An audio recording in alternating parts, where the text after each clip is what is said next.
இது என்ன பிரமாதம்? கல்யாணம்னா என்ன கல்யாணம்? உங்களுக்கு தான் அது 1000 காலத்து பயிர், அதெல்லாம் எங்களுக்கெல்லாம் அதெல்லாம் ஒன்றும் பெரிய விஷயம் இல்லை.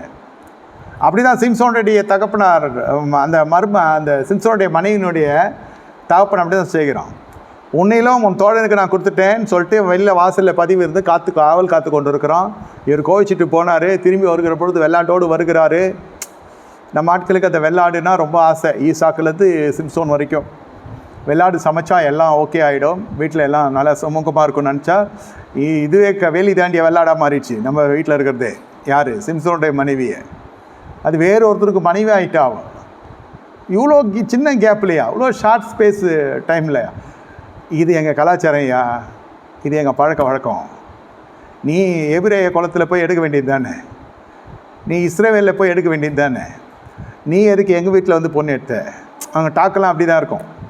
இது மாதிரி விசுவாசி பேசுனா கூட சரி, இது பெலிஸ்த கும்பல் தான். இது அவங்ககிட்ட ஞானஸ்தானம் எடுத்தாலும் சரி, எவ்வளோ பெரிய மறுரூபம் அடைந்த திரளான ஜனங்க போகிற சபைக்கு போய் இது நடுவில் உட்காந்தா கூட சரி, இது பெலிஸ்த அடையாளத்தில் தான் வாழுது. மன ரீதியாக சொல்கிறேன். நீ எதுக்கு பொண்ணு எடுத்த என் வீட்டிலன்னு கேட்குறவங்க, உனக்கு எங்கேயாவது எடுக்க வேண்டியதானேன்னு கேட்குறவங்க, இல்லை பெண்ணுக்கு மறு வாழ்க்கையை கொடுத்து அழுக்கு பார்க்குறவங்க, இதெல்லாம் பெலிஸ்தாவினால் நிறைக்கப்பட்டிருக்கிற காரியங்கள்.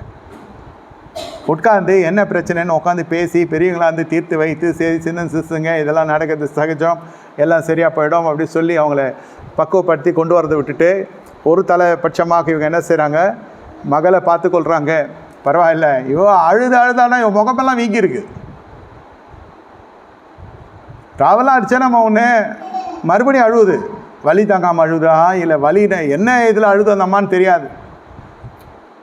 அவங்க பார்த்தாங்க, சிம்சோனை பற்றி தானே ஒரு 7 நாட்டில் கண்டுபிடிச்சிட்டோம். எனக்கு 7 நிமிஷம் போதும், பார்த்தாலே சொல்லிடலாம். நேற்று திருமணம் ஆயிருக்கு, இன்றைக்கி என்ன அழணும்? பொண்ணு எதுக்காக அழணும்? புது பொண்ணு. யோசித்து பாருங்கள், எப்படி இருக்கணும் புது கல்யாணம்? 7 நாள் அழ வச்சுட்டே இருந்தான் படுபாவி. வேணாம், இது இன்னும் வளர நம்மளுக்கு ஆபத்து, வேணாயுமே. எல்லாம் உட்காந்து டிசைட் பண்ணிட்டாங்க. இவர் விருந்து கொடுத்து முடியறதுக்குள்ளே இவருக்கு முடிவுரை எழுதிட்டாங்க. அவங்க நியாய தீர்ப்பு எழுதிட்டாங்க. தேவையா உனக்கு இந்த விருந்து? சிம்சோனே, தேவையா உனக்கு இந்த விருந்து?